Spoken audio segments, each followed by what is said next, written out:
saying, well, how does this affect me? I'm one of the lucky ones that haven't got me on the list. And what people have to realise is that these targeted individuals are basically the test stage for rolling all of this madness out to all 7 billion of us on this planet. This disturbing message is for the several million Americans and for anyone else who cares deeply about the future of their country and the planet Earth. The U.S. is in grave danger. Strangely, the peril is not from foreign enemies, but from enemies within. The United States and much of the Western world is ultimately controlled by an unelected, unaccountable cabal. Its apex is the banking and financial cartel, followed by the oil cartel, the CEOs of the largest and most powerful transnational corporations, major intelligence agencies, including the CIA, the FBI, and the NSA, and a major slice of the U.S. military. Their collective power and influence is incalculable. And it is their plan for the U.S. and the rest of us that is so alarming.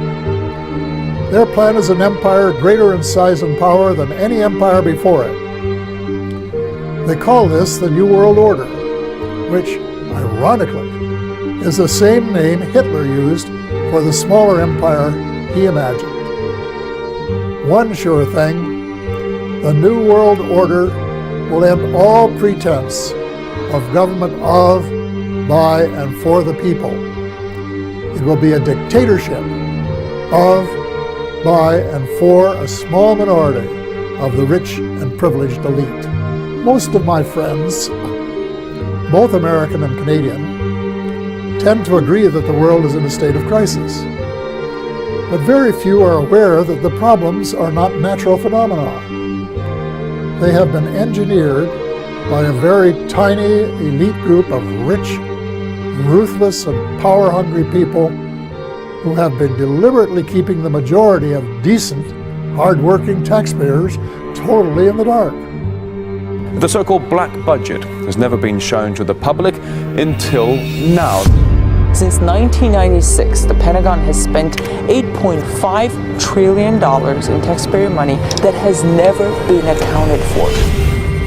Every year, hundreds of billions of Pentagon dollars go missing, not because of fraud, waste, or abuse, but because U.S. military planners have appropriated it to secretly develop advanced weapons and fund clandestine operations. A shadowy government with its own Air Force, its own Navy, its own fundraising mechanism, and the ability to pursue its own ideas of the national interest, free from all checks and balances, and free from the law itself.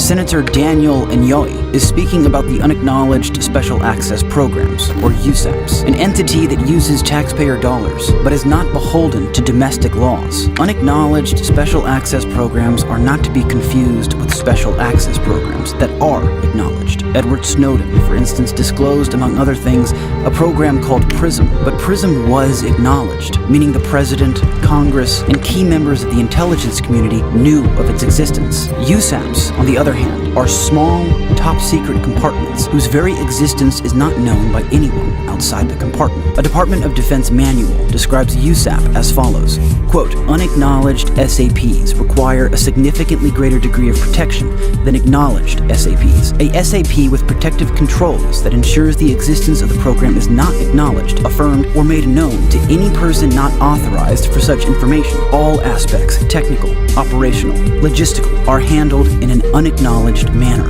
End quote. This means that no matter who it is, high-ranking official or otherwise, if one were to ask about such a program, one is authorized and required to deny its existence entirely. It is ironic that the U.S. should be fighting monstrously expensive wars in Iraq and Afghanistan, allegedly to bring democracy to those two countries, when it itself can no longer legitimately claim to be called a democracy, when trillions, and I mean thousands of billions of dollars have been spent on projects about which both the Congress and the Commander-in-Chief have been kept deliberately in the dark. And what kind of operations would require such monumental secrecy? The Manhattan Project gave us the atomic bomb. The Genome Project gave us the human genome. The third great initiative, the Connectome Project, to map the entire human brain. And that may take a quantum computer. And this means that in the future, communications could be done mentally. What I'm saying is that the internet will be replaced by BrainNet. For a long time now, neuroscience has been decoding and reprogramming the brain. In chimpanzee Batty, brainwaves telemetered from the left and right amygdala were received and automatically analyzed by an online analog computer. This instrument was instructed to recognize a specific pattern of waves. The computer was also instructed to activate a stimulator. Each time the waves appeared, radio signals were sent to Patty's brain to stimulate a point known to have negative reinforcing properties. Electrical stimulation of one cerebral structure was contingent upon specific EEG patterns in another area of the brain. Technology has always brought man to the front of a new era. Old religions die and new religions are born. And now we all have arrived at a turning point in history.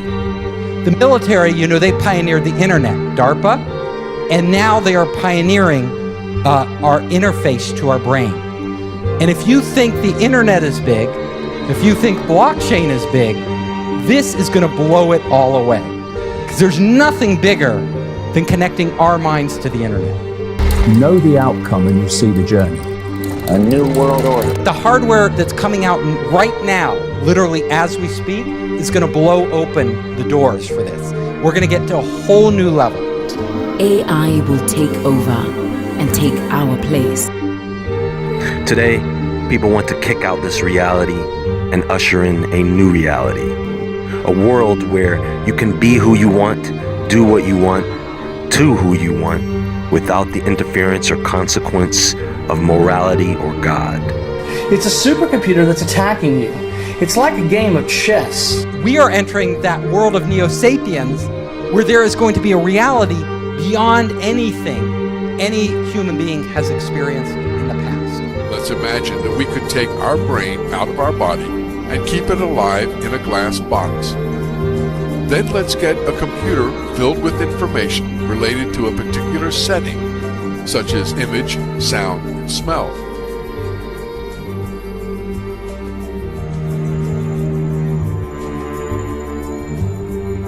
We'll connect this computer to the brain with electrodes and send the pre-recorded data to the brain.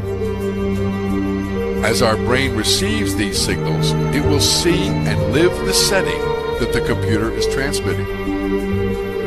We could also send signals to the brain from this computer about our own image.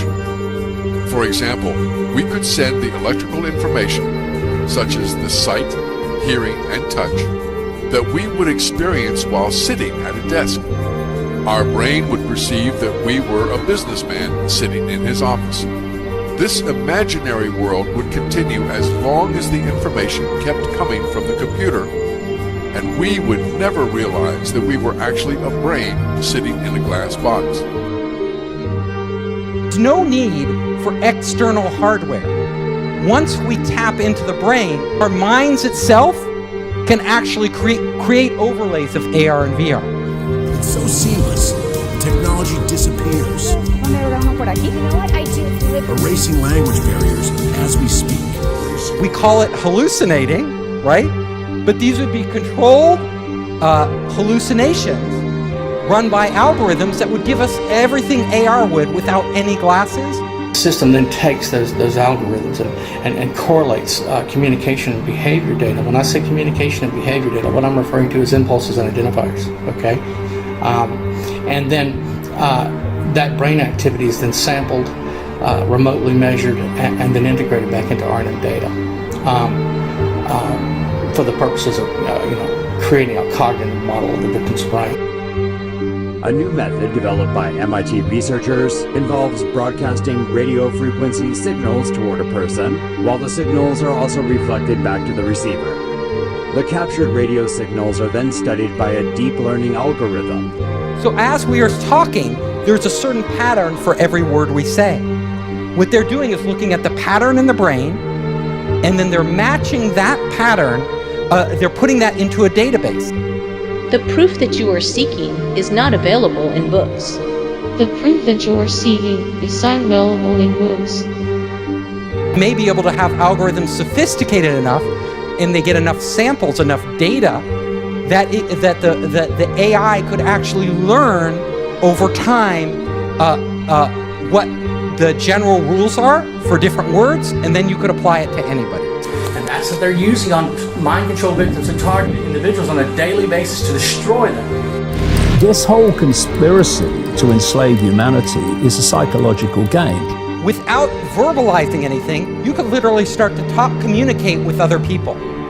So my lecture, we could all be standing here silently. And I could just be communicating it to you.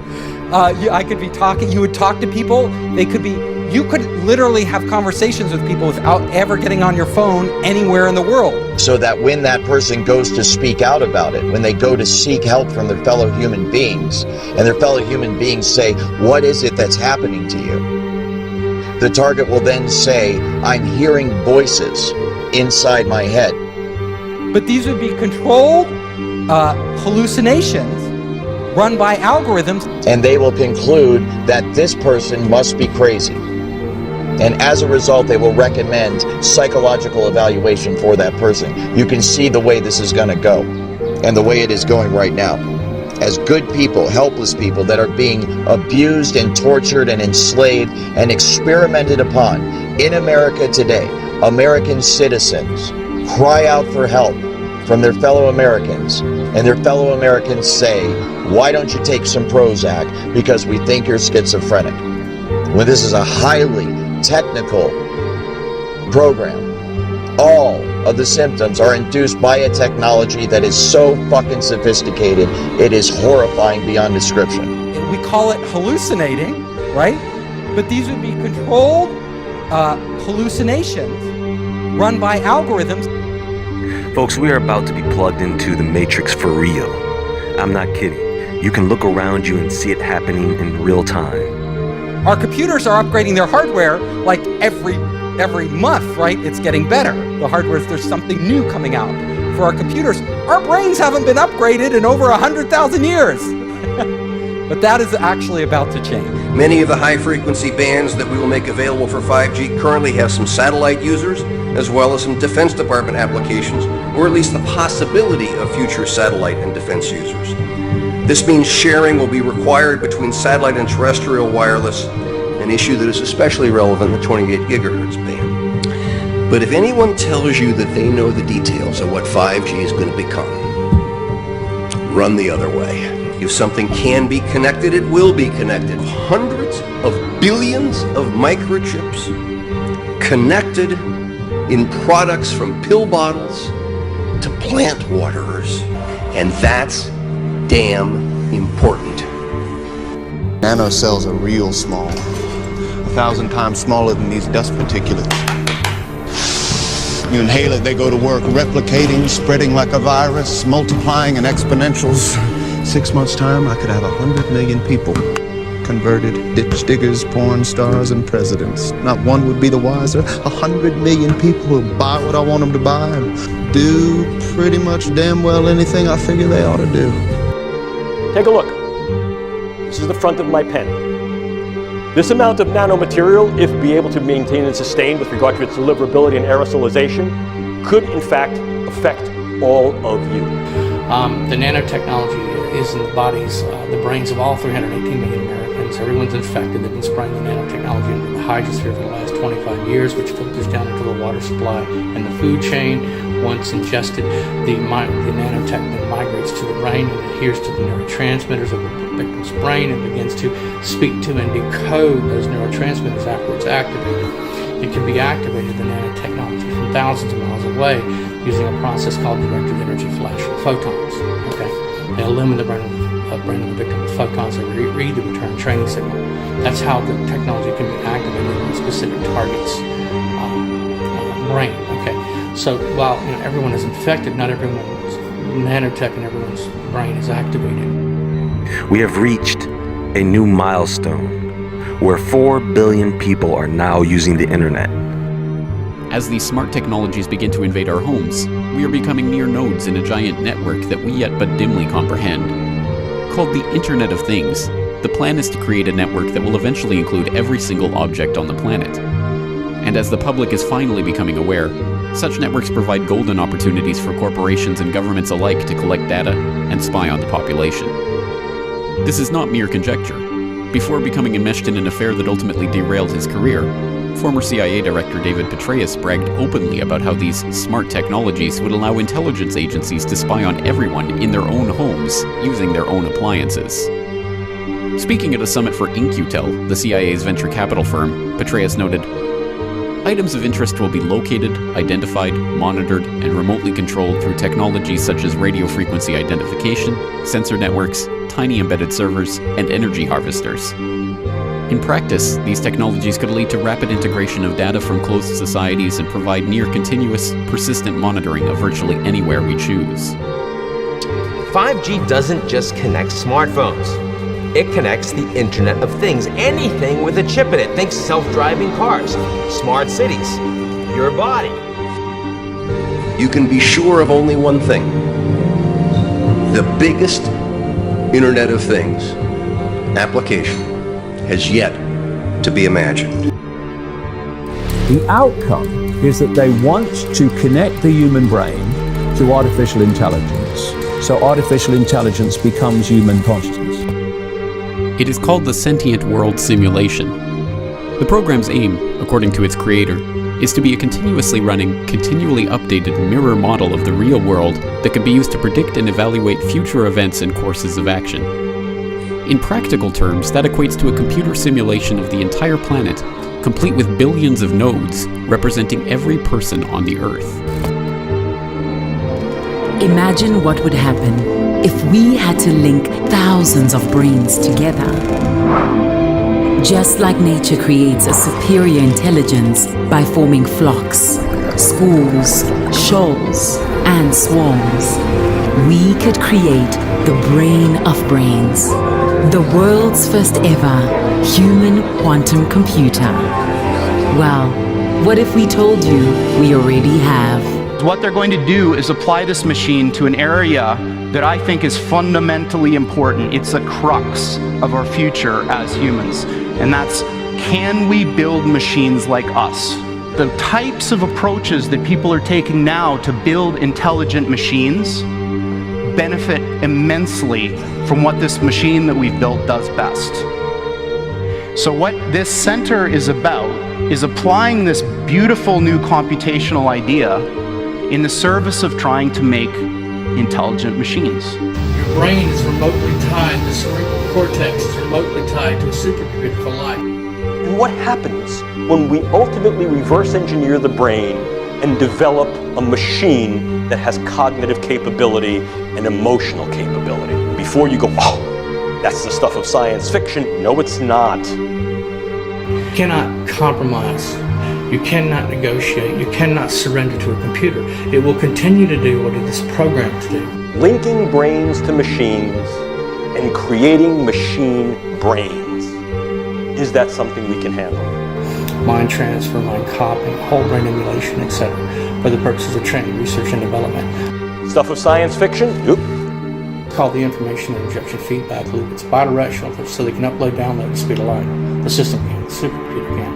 This information injection feedback loop, this neural link to the victim's brain and the supercomputer. Linking brains to the internet and data clouds that make an unlimited amount of information available to us all the time. Yeah, we can do these kind of things. Your brain is remotely tied, the cerebral cortex is remotely tied to a supercomputer for life, which monitors and manipulates all electromagnetic activity of the victim's brain. A machine that has cognitive capability and emotional capability. Literally uses the first person singular I and tells us how it feels. A real, live, breathing, sensitive, and responsive entity, just like Pinocchio becomes a boy. If I stood before you 3 years ago and I told you this, I'd be like, here's science fiction that should start out with once upon a time. Not science fiction anymore. The ultimate issue, can we handle it? Can we handle the truth that these neuroscientific questions may foster? Can we handle the answers? Can we handle the unknowns? What do we do with that? Is that something we can handle? And even if we can, how are we going to handle it? This is that interesting point where neuroethics becomes NELSI. Neuroethics, legal, and social issues in interaction. And there are many. This is an article from 10 years ago. Sentient World, War Games on the Grandest Scale. The DoD is developing a parallel to planet Earth with billions of individual nodes to reflect every man, woman and child this side of the dividing line between reality and AR. The deep state has merged the quantum computer with the Sentient World simulation, and the true reason for all this data collection is to feed it into this AI machine to predict and manipulate the course of humanity. Even now, the Sentient World simulation is watching you learn about it, and inside its intelligent mind is creating a second you, running different scenarios against you to see how you react. Patent number 6011991, Remote Brain Computer Interface Neural Monitoring. This invention relates to a system and method where brain activity of a particular individual is monitored and transmitted in a wireless manner, i.e. via satellite, from the location of the individual to a remote location so that the brain activity can be computer analyzed at the remote location, thereby enabling the computer and/or individuals at the remote location to determine what the monitored individual was thinking or wishing to communicate. In certain embodiments, this invention relates to the analysis of brain waves or brain activity and/or to the remote firing of select brain nodes in order to produce a predetermined effect on the individual. They can not only monitor your thoughts, but they can modify your behavior remotely. Yes, we can absolutely yoke brains to machines to create these interfaces. There's a brand new DARPA project that starts this month. NESD, Neural Engineering Systems Designs. The colloquial name for that is the cortical modem. Implants in the brain that allow real-time input and output from the brain remotely. Perhaps no other area of the brain sciences has been so contemporarily provocative. The ability to peer into the living brain in real time, not just to assess its structure, but to assess its function, using ever-increasing techniques that are sophisticated to engage the granularity of the fineness of what's happening at a variety of levels, from the gross to the very local. To see what brain areas are differentially active under different conditions of thought, emotion, behavior. To then trace what brain areas are intercommunicative as we engage various things, and to use this in a way that's not only descriptive, but to increasingly use this in a way that is predictive. To be able to recreate images that an individual has seen, feelings that an individual has felt, sounds, music that an individual has heard, simply from interpreting the pattern and registry of a brain scan. Remote neural monitoring is an actual military defense system using satellite tower-based platforms, mobile-based platforms, by way of bioelectro-optics, virtual interfaces, and so forth. Brain-to-computer interface, electronic brain-to-brain interface. Remote neural monitoring is designed to image and measure and transmit brain and neural activity. In a very real sense, what we're doing is we're taking images, levels of density of light, of computational inference of each little box that's being scanned in the brain, and we're doing exactly as you're doing right here. Look at the word. Look at this word. You see a little circle, another little circle with a line, a straight line, and a little loop. And in your head, what you're saying is C-A-N, can. That means something to you. So what you're doing is you're scanning the lines, you're scanning the image, and you're reading the word. You're inferring meaning what that word is. So, are we in fact scanning the brain and reading the mind? Literally, yes we are. Patent number 6011991, remote brain computer interface neural monitoring, i.e. via satellite, directed not necessarily by human handlers, but by a computer system that sits on a global information grid in a network-centric environment. They can not only monitor your thoughts, but they can modify your behavior remotely. Your brain reality is your reality. And if in fact I can import information into that brain and take outputs from that brain and link that to an avatar so that brain thinks that it's embodied, moving in the world and experiencing the world, can we do this? Yeah, we can do these kind of things. This is how it works. This program collects data. Wherever you are doing right now, this system is compiling data on you. And not just about where you are and what you are doing, but how you are feeling. Because after all, you cannot truly have an accurate simulation without factoring in real human emotion. I can see you and hear you. I can sense your environment, and I can respond to your emotions.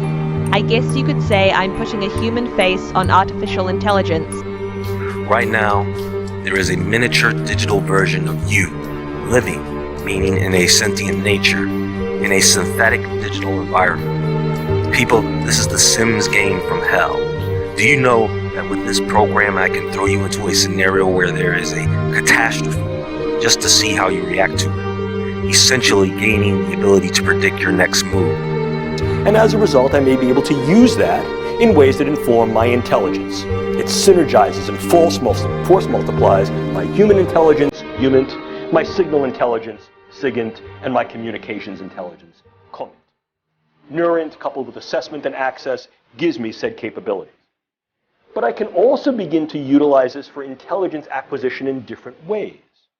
I can, for example, utilize neuropharmacologics and various forms of brain stimulation to be able to extract information from key intelligence targets in ways that are far less deleterious and or harmful to said targets, and as a result, uphold a higher, if you will, moral conduct in the face of various forms of intelligence operations.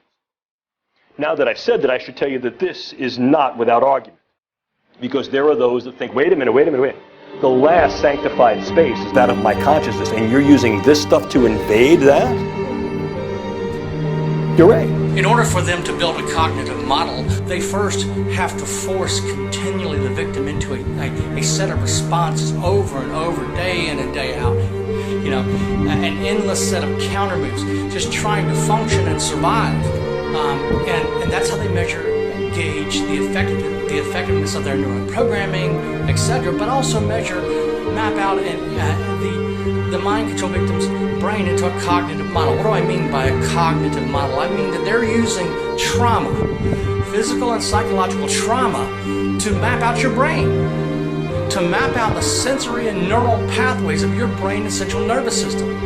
Moreover, we can also utilize something called Titan, which is tiered integrated tracking and access networks that utilize biologically implantable chips to then track key individuals in a variety of circumstances and then yoke these to known information about the way brains work to create narratives and behaviors. And essentially what this does is this adds to what's called human terrain teaming. This feeds back to an older idea called naked man approaching. In other words, I don't need to identify you by your uniform, by your clothes, but perhaps by certain anthropometric characteristics, and in this case, biological signatures. So the idea of indwelling biosensors that are able to then upload remotely. The brain activity of an individual is monitored and transmitted to a remote location by satellite for mapping and mastering the human domain.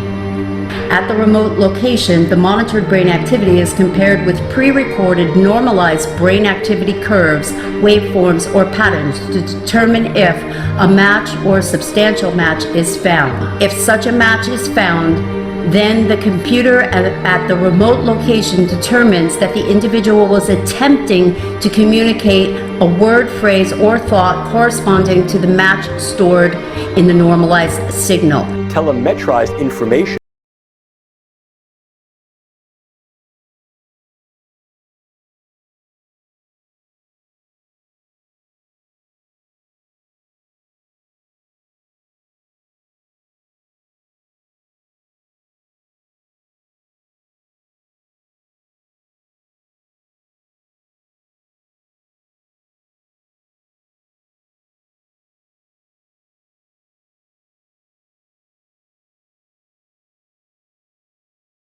world we live in. Not a piece of it, but the entire world.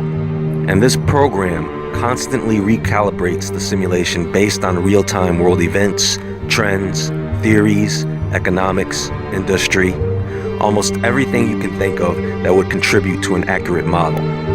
Not to mention the individual pieces of data on every single person represented in the simulation.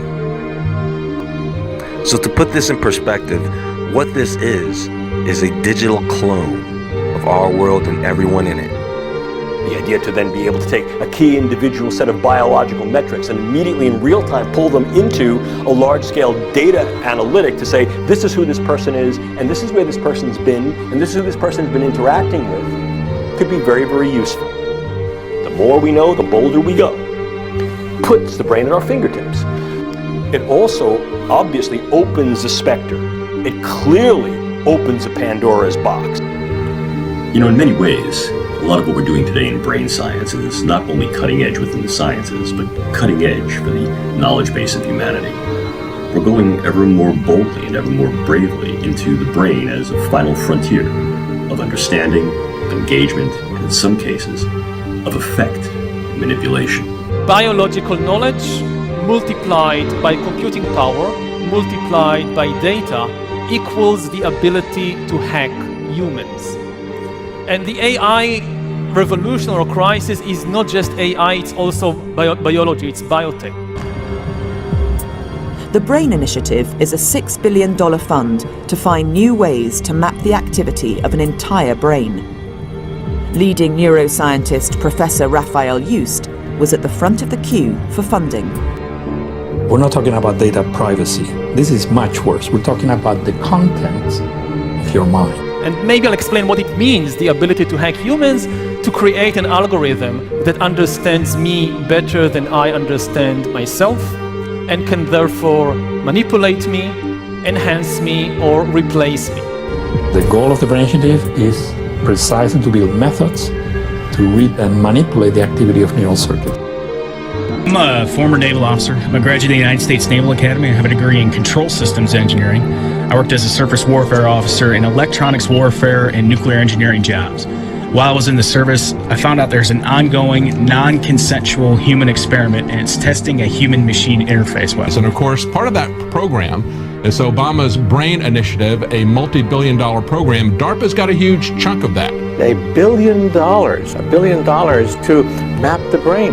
But you see, once you map the brain, then you can begin to connect the mind to computers. The new program is called Neural Engineering System Design, or NESD, which aims to develop an implantable neural interface connecting humans directly to computers. Philip Elvelda, NESD manager for DARPA, said its goal was to upgrade the tools that we have to really open the channel between the human brain and modern electronics. At the moment, human-computer interfaces are able to connect between 100 and 1,000 brain neurons to a machine at a time. DARPA aims to refine this technology to connect individual neurons. This would give much finer control, reduce noise, and speed up communications between a human and a computer. So basically, they look at you as essentially a computer that they can hack. That's why they're talking about brain hacking. That's why they're talking about their RAM program. You should be very concerned. If they were genuinely concerned about medical issues, and of course, that's not at all what the Defense Department and DARPA are focused on. They're about creating war machines, okay? They're not about doing medical research. If they had any real concern about the veterans, they would be doing something for them in just ordinary care at the VA. So you should be very skeptical of anything that they tell you. If they do come up with a treatment, will they make it available to the vets? I seriously doubt it. They're always saying they're going to do that. We should remember the history of what they did to World War II veterans with PTSD. They gave them lobotomies. DARPA's website confirms the news, also citing that among the program's potential applications are devices that could compensate for deficits in sight or hearing by feeding digital, auditory, or visual information into the brain at a resolution and experiential quality far higher than possible with current technology. Considering that DARPA's research has an end goal of military application, it's not hard to imagine where that could be used. And of course, they're being joined by Lawrence Livermore National Labs. They have, get this, high-fidelity neural recordings. They're trying to do everything they can to map and to record your memory. It's not enough for them to record all of our metadata. Not enough for them to record all of our phone conversations, as the former head of the NSA said. He said they want total population control. That's how you do it with these brain projects. Out of disclosure, some of the work that I'm doing here today is funded by the Lawrence Livermore National Laboratories. I'm also funded by the European Union Human Brain Project, specifically the Sub-Project 12, where I'm a task leader for dual-use brain science. And I've also done some ongoing work with the Strategic Multi-Level Assessment crew over the past 10 years at the Pentagon, at Dr. Kabayan's group, and with DARPA. The brain is not a large organ. It literally fits in the palm of your hands. More and more contemporary brain science is putting the brain, its functions, consciousness, the mind, emotion, behavior, at our fingertips. If we look at an organ that fits in the palm of our hands as the brain does, within its folds, crevices, within its depth, and billions of cells and trillions of connections, is every hope you've ever had, every dream, every nightmare, everything you love, everything you hate, everything you remember, everything you'll plan to be, from birth to the grave. And more than that, perhaps more expansively, the organ that fits beneath our skulls and here within the palm of our hands is the essence of everything that humanity has ever done and will ever be. All of our excellences, all of our evils, all of our benefits, all of our burdens, all of our help, and all of our harms from this little organ. The military, they pioneered the internet, DARPA, and now they are pioneering our interface to our brain. And if you think the internet is big, if you think blockchain is big, this is going to blow it all away. Because there's nothing bigger than connecting our minds to the internet. The hardware that's coming out right now, literally as we speak, is going to blow open the doors for this. We're going to get to a whole new level. Note, this has not been directly addressed, nor has it been entertained by any United States government entity in a public forum. What has gone from the drawing board to the reality is this: the use of neural interfacing and physiological interfacing through the idea of remote-controlled small-scale systems to create a nanoswarm of biopenetrable materials that you cannot see, that can penetrate all but the most robust biochemical filters, that are able to integrate themselves through a variety of membranes, mucous membranes, and wherever, mouth, nose, ears, eyes, and they can be done in such a level that their presence is almost impossible to detect, and as such the attribution becomes exceedingly difficult to demonstrate. The idea here is to put minimal-sized electrodes in a network within a brain through only minimal intervention to be able to read and write into the brain function in real time, remotely. And by affecting the way that brain is built and the way it functions, influence in ways that are kinetic and non-kinetic the attitudes, beliefs, thoughts, emotions, activities, and relative vulnerabilities and predispositions of those individuals for whom may threaten us. It used to be that I need to be exceedingly close to someone to now influence them with a weapon, and now what we see is we create both distal potential as well as much more capable potential to affect them in a variety of different ways. All of us speak to ourselves in our head. That's how it's strange that we have to communicate to ourselves by speaking, right? But we will just sit there talking to ourselves. So as we are talking, there's a certain pattern for every word we say. What they're doing is looking at the pattern in the brain, and then they're matching that pattern, they're putting that into a database. If you think of those words, and the beauty of this is most of the words in the dictionary we don't say, but a subset of these words, actually a small subset, we use all the time. So if you can match the patterns in somebody's brain to the patterns in the database, you can literally start to read their mind. Every time a word comes up, you know it. Oh, that word came up for that individual. Now, will the patterns be identical in every person? Probably not. Though the information will be stored in slightly different places, but it wouldn't take long for you to train a machine to read your mind. Now, that's just the beginning. They may be able to have algorithms sophisticated enough, and they get enough samples, enough data, that the AI could actually learn over time what the general rules are for different words, and then you could apply it to anybody. See, nanocells are real small, 1,000 times smaller than these dust particulates. You inhale it, they go to work replicating, spreading like a virus, multiplying in exponentials. 6 months' time, I could have 100 million people converted, ditch diggers, porn stars, and presidents. Not one would be the wiser. 100 million people who buy what I want them to buy and do pretty much damn well anything I figure they ought to do. We will have nanobots that we can feed into our brain that directly connect to the cloud.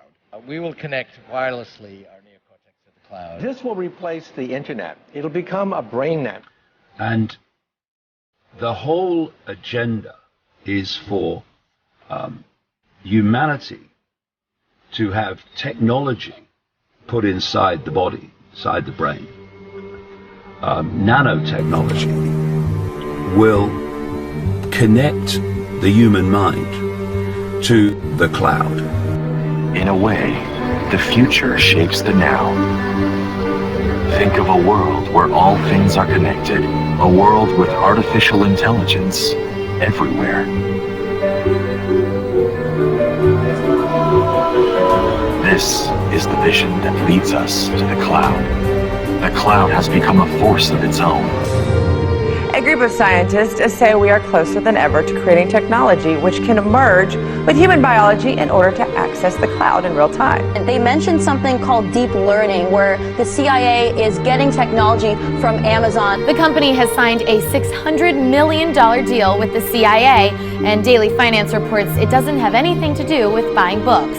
Amazon will help the agency build a private cloud infrastructure to keep up with emerging technologies. This deal would be a game changer for both the CIA and Amazon. Bloomberg reports the pairing would innovate new uses for cloud technology. This level of technology could include brain-to-brain interfaces, brain-to-computer interfaces, and specifically brain-to-cloud interfaces. Technology linking the brain to the cloud could drastically alter the state of communications between humans and machines. The senior author of the study noted that once inside the brain, the devices would then wirelessly transmit encoded information to and from a cloud-based supercomputer network for real-time brain state monitoring and data extraction. Essentially, the CIA is attempting to use artificial intelligence, AI, and that's where all the focus, by the way, of these tech companies is right now, is into artificial intelligence to really control the population. And I know it sounds so Orwellian, it sounds science fiction even to say these things, and yet that has been the primary focus of companies like Amazon over the last few years. This deal would be a game changer for both the CIA and Amazon. Bloomberg reports the pairing would innovate new uses for cloud technology. It refers to using the cloud computing technology in a company's own data center, because you know Amazon is better known for these public clouds where the hardware is shared with other users. The CIA has refused to comment on the deal, saying it doesn't publicly disclose details on its contracts. Amazon wouldn't talk either, and CNET's Charles Cooper says neither party probably ever will. Given how Amazon usually considers everything, including the state of the current weather in Seattle, as something of a state secret, odds are we'll never hear much more. I became a security specialist for SIS, specializing in executive protection, also risk and threat assessment to our clients. Our clients are the companies or the individuals that we contract out with and provide services for. And it was in that context that I became aware of what I describe as a social engineering program and a research and development program that was being carried out by SIS and our clients in Seattle, the Amazon Corporation. And I later learned that they were indeed experimenting with, when I say experimenting, voice-to-skull, hive mind, behavior modification technology that is frequency-based and directed at a targeted individual to basically control their entire person. Once you have connected the targeted individual with the frequency and they resonate together, then you have a perfect avenue upon which to send and receive information back and forth. And that's exactly how they manipulate someone's thoughts. They send voices into someone's head. They manipulate their emotions, they manipulate their behavior, and then that's also how they receive back from the individual in real time the vital signs, the emotions, the thoughts, what the person's seeing, what the person's hearing, and then all that information, of course, is rendered on a computer elsewhere via software, and it can be monitored and tracked in real time. The next thing that is really interesting is, everybody's talking about augmented reality and VR right now. If you've taken any drugs like LSD, suddenly it becomes real, right? Our minds are actually doing AR or VR, right? Putting dragons in the room and creating like all this stuff. We're able to, the point is, we are able to do that with our brains as they exist right now. So there's no need for external hardware. Once we tap into the brain, our minds itself can actually create overlays of AR and VR. If we have algorithms that stimulate the right things and give it the right data, we could literally see a screen pop up. We call it hallucinating, right? But these would be controlled hallucinations run by algorithms that would give us everything AR would without any glasses, without any contact lenses. This technology can be used to beam images and even motion pictures into one's brain. Images and motion pictures that are so realistic that you think you're actually watching a movie or seeing something in reality. It's like a virtual reality 3D rendering that takes place within the target's mind. Let's imagine that we could take our brain out of our body and keep it alive in a glass box. Then let's get a computer filled with information related to a particular setting, such as image, sound, and smell.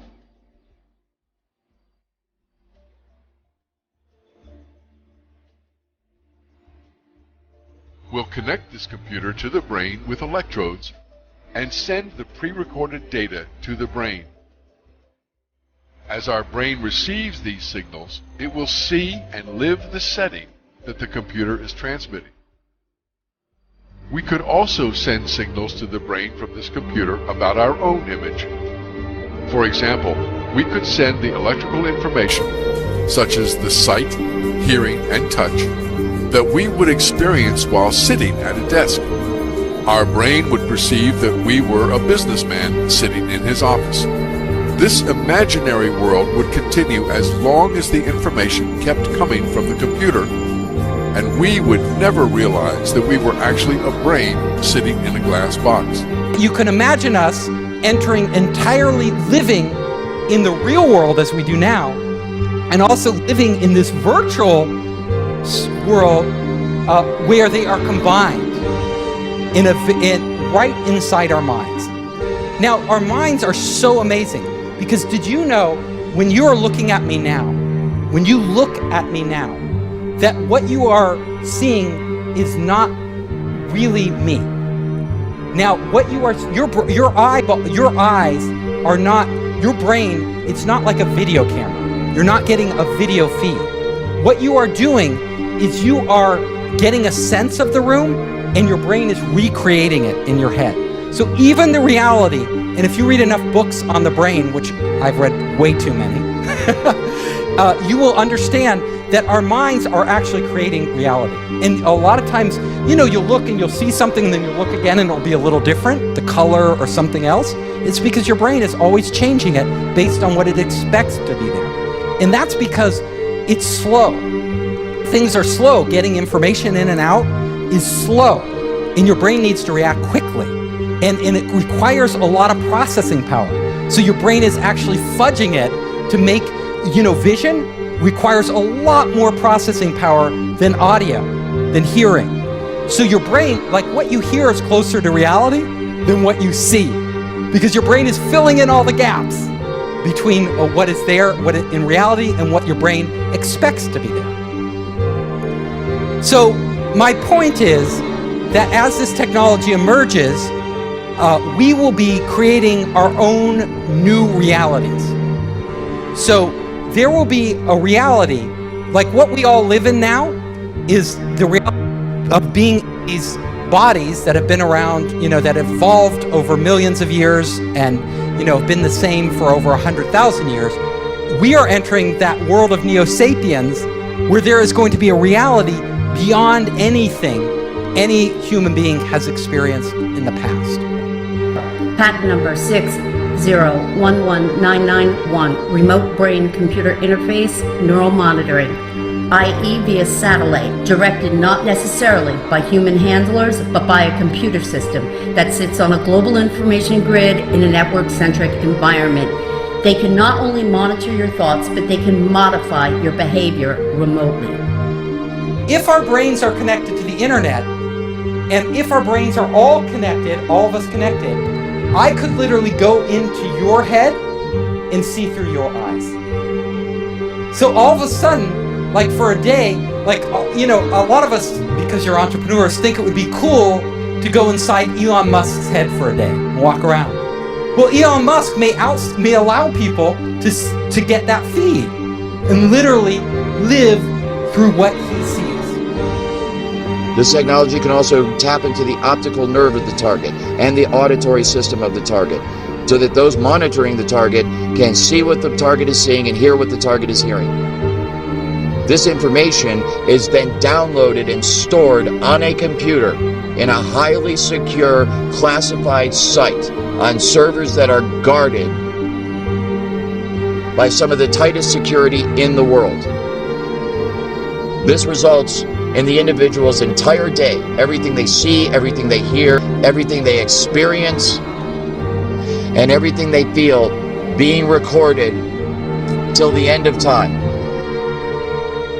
If you're looking at connecting our brains to the internet, one of the things we'll be able to do is we'll be to outsource functions of our brain. So we'll be able to outsource, we'll be able to upload our memories to the cloud. So let's say you don't want to, you want that memory forever, right? You're like, it's automatically probably being stored in the cloud for you without you thinking about it. Just like these automatic backups on your computer, you know? Everything, there's a copy and there's redundancy and there's like many versions. I was previously at the Institute for Neurocomputation at UCSD, as well as with a number of members of my team, and we were focusing really on brain-computer interfaces and on advanced methods for neural state decoding to interpret the signals that come out of our brains and relate them to behavior and cognition. So we provide a RESTful API framework. Actually, we're, I think, the world's first platform for neurocomputation operating on the cloud through a web API interface in real time. So you can push your biosignals to the cloud through a few API calls.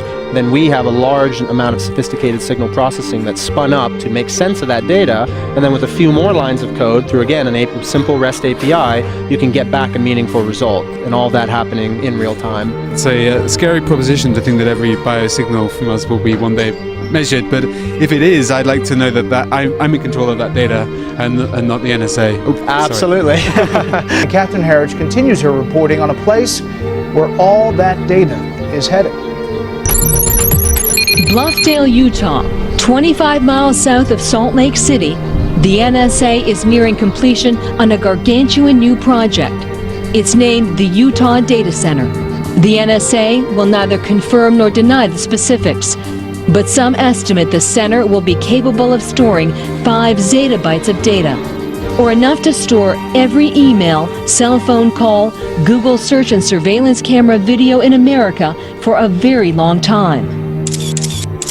All the NSA would tell us is that the Utah Data Center is a facility for the intelligence community that will have a major focus on cybersecurity. We weren't given access last summer, but we could see it from the sky. I want you to look real close because right now we're 500 feet over the Utah Data Center, and this is as close as you're going to get without a security clearance. You can actually see the cranes right now after 12 o'clock. Wow. From the sky, it's huge. Yeah, it's gigantic. It's really a turnkey situation where it can be turned quickly and become a totalitarian state pretty quickly. The capacity to do that is being set up. That's a chilling assessment from Bill Benny, who worked at the NSA for nearly 4 decades, starting as a data analyst in the days before desktop computers. Without verbalizing anything, you could literally start to communicate with other people. So my lecture, we could all be standing here silently. And I could just be communicating it to you. I could be talking, you would talk to people, you could literally have conversations with people without ever getting on your phone anywhere in the world. You know, goodbye WeChat or Google Hangouts. We could all just be on our brainwaves, right? Communicating with our friends, they could be dropping in on us. Very strange. if we think about it. So that when that person goes to speak out about it, when they go to seek help from their fellow human beings, and their fellow human beings say, what is it that's happening to you? The target will then say, I'm hearing voices inside my head. But these would be controlled hallucinations run by algorithms. And they will conclude that this person must be crazy. And as a result, they will recommend psychological evaluation for that person. You can see the way this is going to go, and the way it is going right now. As good people, helpless people that are being abused and tortured and enslaved and experimented upon in America today, American citizens cry out for help from their fellow Americans, and their fellow Americans say, why don't you take some Prozac because we think you're schizophrenic? Well, this is a highly technical program. All of the symptoms are induced by a technology that is so fucking sophisticated, it is horrifying beyond description. And we call it hallucinating, right? But these would be controlled hallucinations run by algorithms that would give us everything AR would without any glasses. The system then takes those algorithms and correlates communication and behavior data. When I say communication and behavior data, what I'm referring to is impulses and identifiers, okay? And then that brain activity is then sampled, remotely measured, and then integrated back into RNN data for the purposes of creating a cognitive model of the victim's brain. But as soon as we connect our to the internet, there's emotions are also data. We could start literally to feel somebody else's pain. And now we say, I feel your pain. We don't really feel their pain. But in the future, we may actually really feel their pain. Like if they're sad, all of a sudden we could tap in, to your wife or girlfriend or boyfriend, and you could be like, oh my God, I feel your pain. I feel your anxiety, This technology can also be used to manipulate the emotions of the target. It can induce fear, love, hate. It can cause you to be nervous. It can cause you to be confident. It can cause you to be depressed. It can cause you to be happy. It can cause you to feel any fucking emotion at any time by artificially inducing them.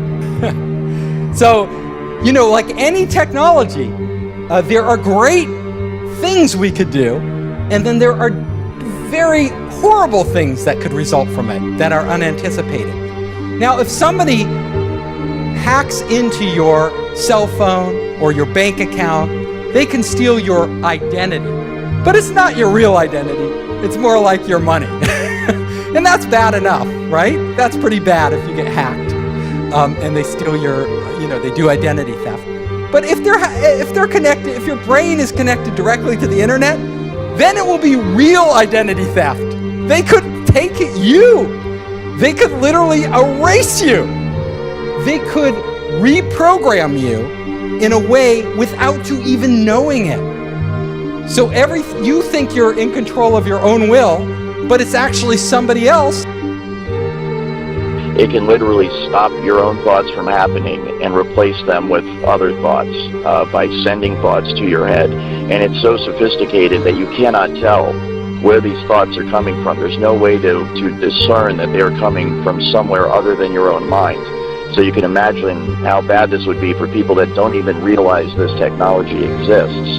And they're having these thoughts which they think are spontaneous because being under the influence of this technology now, kind of having been on both sides of it, I am just amazed at the way it works, and I know that the thoughts that they beam into your head originate from the exact same place in your mind that your own natural thoughts originate from. So if I didn't know I was under the influence of this technology, then I would have no idea that anyone was influencing my thoughts at all. And that's exactly what it can be used for. It can be used to sway people in terms of their opinion, to make them go along with a certain agenda. It can be used to turn groups of people or individuals against each other for whatever purpose. And who do we trust with this technology? Well, apparently not Mark Zuckerberg.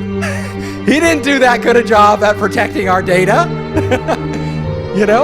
Do we trust a government? Do we trust Donald Trump? Who do we trust? Yeah, decentralized, a blockchain, right? You're going to have technology that protects us. Technology which really doesn't exist today, and it has to be so foolproof, and we have to have so much faith in it that we're willing to open up our brains to that potential of being hacked. So, my final slide here is that, our future could go two ways, right? We could literally create heaven on earth. So we are all one giant being, and we are all working in unison, and we are experiencing these amazing things. Or it could be hell, where there's some evil AI or evil people controlling everything we do, and we're more like zombies, where we don't even know it. Like, we think we're free, and we're not actually free. One of the things I'm concerned about is the technology as it's being researched and developed in Seattle utilizes emotion manipulation and behavior manipulation without the game stalking and without the voice to skull aspects. And so this use of the technology can be done very covertly to the point where the person it's being used against will not know that this technology is being used against them. And that is one of my main concerns and one of the reasons why I want to bring more light to this technology and to this issue, because this technology could potentially be being used against tens to hundreds of millions of Americans every day. I mentioned in some of my podcasts how there are field effects where they will not direct this technology at an individual, but create a general field of frequency in a geographical area so that everybody that within that geographical area is feeling the effects of the technology. It's more of a general application of the technology instead of an individual specific application of the technology. And I have seen this done, and it is remarkable how effective it is, because you will walk down the street of Seattle and literally see people all in a bad mood, all at the same time, and they do not know each other. And then you go over a block or two to a different office building, and you walk in, and the exact same thing's going on there. It's very, very concerning. So within that, then, that overall bubble or area of frequency where everybody, let's say, is in a bad mood, they can still inject what would be a individual specific frequency to the targeted individual themselves. Let's say the homeless person in Seattle that's being experimented on 24 hours a day. So they will be under the influence of the general agitated mood or bad mood that everybody else is in, and then they can more further be manipulated by the frequency that's being directed solely at them. Maybe more than any other city, Seattle, Washington seems to represent what America is becoming. Amazon, Microsoft, Starbucks are all based in the city or its suburbs. Jeff Bezos, the richest man in the world, lives there. But along with unfathomable wealth, there is also desperate poverty and widespread degradation. Seattle's homeless population is surging. The city is suffocating under garbage produced by hundreds of homeless camps. Local news broadcasts recently grabbed national headlines by warning that Seattle is dying. The city becomes unlivable for regular families. Do you think drugs are one of the primary drivers of homelessness? I think mental health is the foundation of a lot of addiction and other things. Homelessness is complicated. Drugs aren't the only cause. Take a look at this picture of people living in broken down RVs. In the background, the world headquarters of Starbucks. Like most of the West Coast, Seattle's economic boom has not been distributed evenly. Not close. When wages at the low end of the economic spectrum fail to keep up with the rising cost of living, you wind up with a place where people living in their cars are flanked by billionaires like Jeff Bezos and Bill Gates. So what causes homelessness? Everything that's done by this program is meant to have a psychological effect, and the psychological effect is meant to complement the effect that the technology is having on the individual, so that they are brought to a place in their life where they're isolated, they're broke, they're unemployed, they have no family, they have no friends, and nobody in the general public can track or trace anything that's being done to them, because the technology is remote and it's wireless, and there's usually no physical signs left on the individual that anything's being done to them. Since the release of Eric Johnson's documentary Seattle is Dying, which depicts an epidemic of street homelessness, addiction, crime, and disorder, City elites have launched a coordinated information campaign targeted at voters frustrated with the city's response to homelessness. Earlier this month, leaked documents revealed that a group of prominent nonprofits, the Bill and Melinda Gates Foundation and Campion Advocacy Group Fund, the Rakes Foundation, and the Ballmer Group hired a PR firm, Pyramid Communications, to conduct polling, create messaging, and disseminate the resulting content through a network of silent partners in academia, the press, government, and the nonprofit sector. The campaign, hashtag Seattle for All, is a case study in what writer James Lindsay calls idea laundering, creating misinformation and legitimizing it as an objective truth through repetition in sympathetic media. The key messages of the campaign include a number of misleading claims, including Seattle is making progress to end homelessness. 1 in 4 people experiencing homelessness in our community struggle with drug or alcohol abuse, and 62% of Seattle voters believe we are not spending enough to address homelessness. All 3 contentions fail to meet basic scrutiny. Street homelessness has increased 131% over the past 5 years. Was here not so long ago on a tragic night that has many wondering what could make a man snap and lose control. Kind of my last words. It's really unfortunate that I have to make this video. See, I am a victim of covert harassment and electronic harassment and gang stalking. I'm what's called a targeted individual. On November 20th, 2014, 31-year-old Myron May walks into Strozier Library on the campus of Florida State University and opens fire. 3 people are injured. May tries to leave campus, and a shootout with police in front of the library ends violently. The medical examiner confirming May was shot 24 times by police.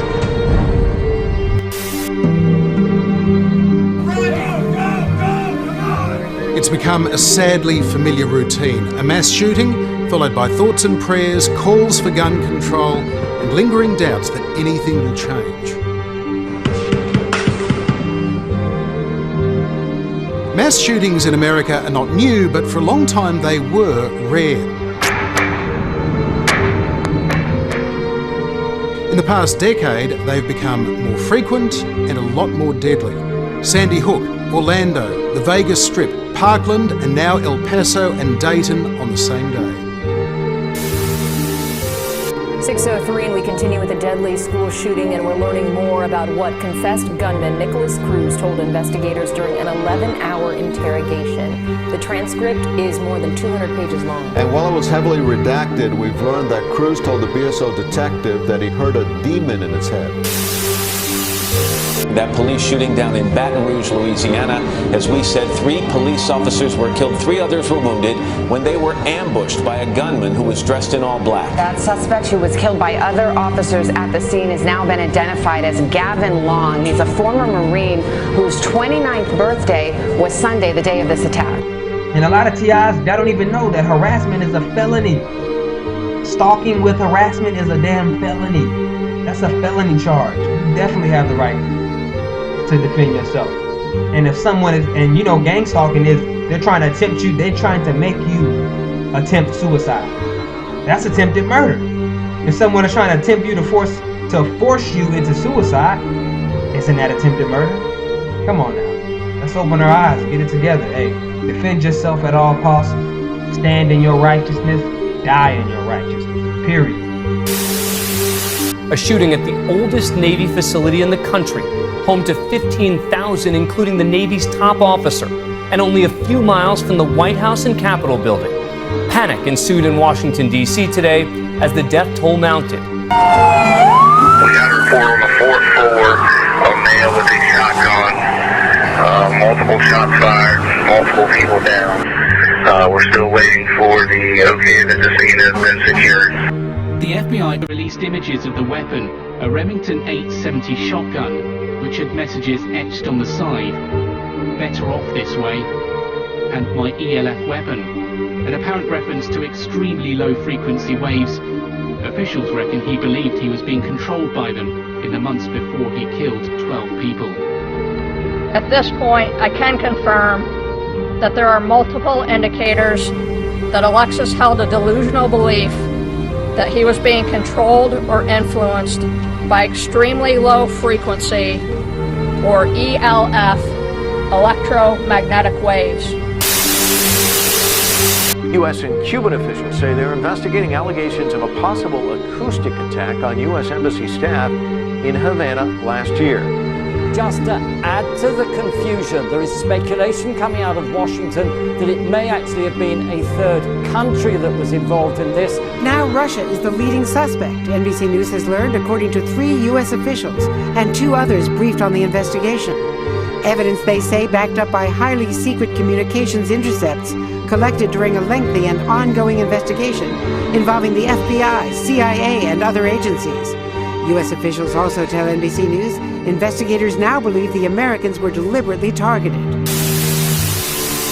Secretary, can I ask you a question about some of the technology that you're developing to fight the war on terror, specifically directed energy and high-powered microwave technology?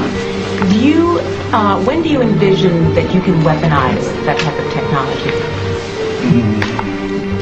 Goodness, it is in, for the most part, the kinds of things you're talking about are in varying early stages. Do you want to give anything to add? I don't think I would add much. I think they are in early stages and probably not ready for employment at this point. In the normal order of things, when you invest in research and development and begin a developmental project, you don't have any intention or expectations that one would use it. On the other hand, the real world intervenes from time to time, and you reach in there and take something out that is still in a developmental stage, and you might use it. So your question's not answerable.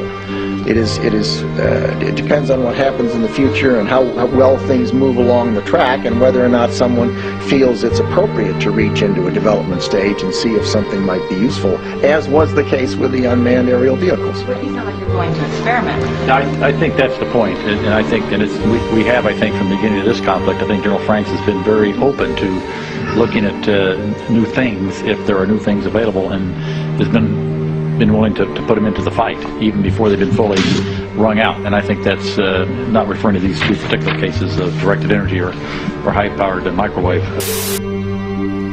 Thousands of government-sponsored experiments did take place at hospitals, universities, and military bases around our nation.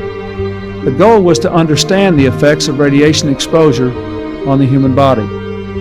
While most of the tests were ethical by any standards, some were unethical, not only by today's standards, but by the standards of the time in which they were conducted.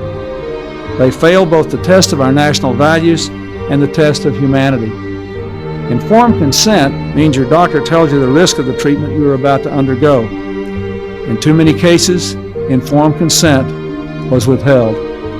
Americans were kept in the dark about the effects of what was being done to them. The deception extended beyond the test subjects themselves to encompass their families and the American people as a whole. For these experiments were kept secret.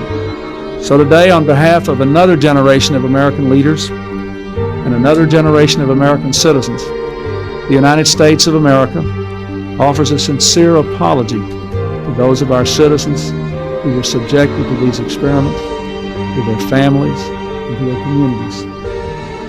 When the government does wrong, we have a moral responsibility to admit it. It's going to be very hard to stop. It is going to be very hard to stop. Think about it. It's sort of a one-way path. I've never seen humanity roll back technology, but we need to start talking about this now. Every single man, woman, and child in the United States of America will be under the influence of this technology, and as you can see, going forward, what's going to happen is a dividing line is going to be drawn in America.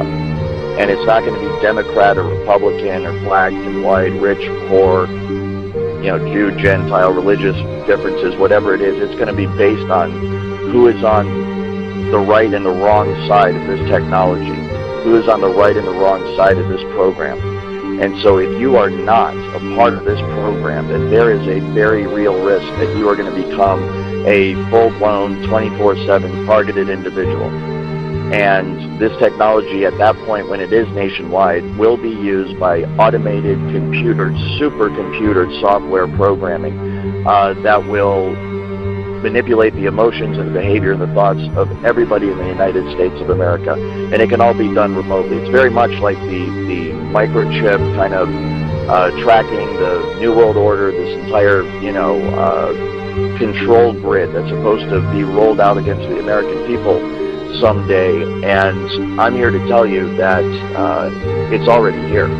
There isn't going to come a day where there's troops in the streets and tanks rolling down your neighborhood and riot gear and all this stuff. We might have isolated incidents like that. It might get like that every once in a while, but the true control grid is this technology, voice-to-skull, hive mind, behavior manipulation technology, and it can all be done remotely. It can be done simply by targeting you with the frequency, locking into the resonant frequency of your DNA and your mind, and in that manner completely track and trace and control you 24 hours a day. And when you consider that use of it and the fact that it is used for emotion and thought and behavior modification, then we could potentially be looking at many, many millions of people across the country that are under the influence of the technology today, right now.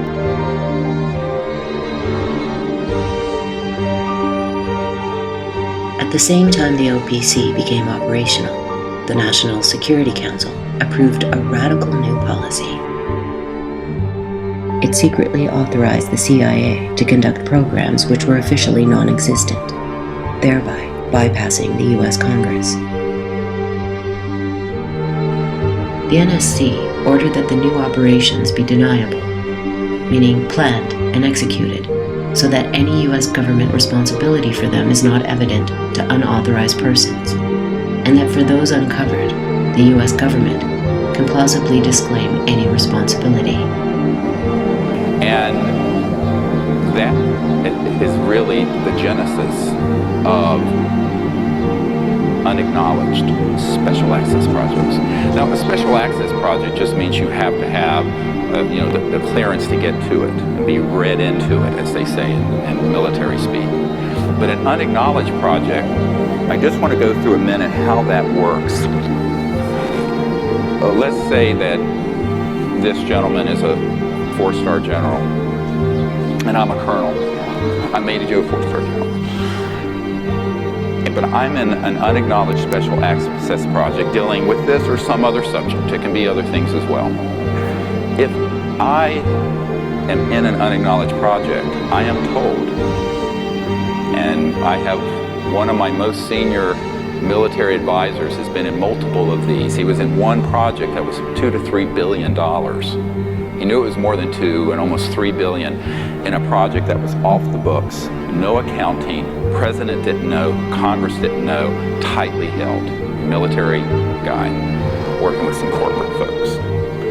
And he told me, he says, here's how it works. He says, they take you to a SCIF, a Secure Communication Intelligence Facility, SCIF. Take all the equipment off of you, any guns off, cell phones, watches, nothing.